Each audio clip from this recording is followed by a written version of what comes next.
YCP మహిళా నేత RK రోజా మరోసారి నోరు పారేసుకున్నారు. జోగి రమేష్ కుటుంబాన్ని పరామర్శించడానికి వెళ్లిన ఆమె పోలీసులపై విరుచుకుపడ్డారు. పోలీసులు ఖాకీ షర్ట్లకు బదులు పసుపు చొక్కాలు వేసుకోవాలంటూ కామెంట్ చేశారు. పవన్ కళ్యాణ్ రోజుకొక వేషం వేస్తున్నారంటూ విమర్శలు చేశారు. రాష్ట్రంలో శాంతి భద్రతలు క్షీణించాయని, రాష్ట్రపతి పాలన విధించాలని రోజా డిమాండ్ చేశారు.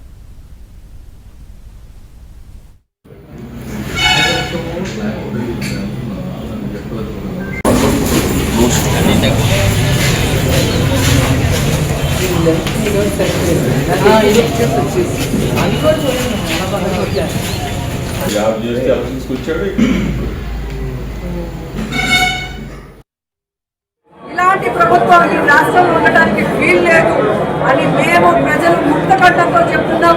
దయచేసి ఈ పరిపాలనకి ఫుల్ స్టాప్ పెట్టి రాష్ట్రపతి పాలన తీసుకురావాలి.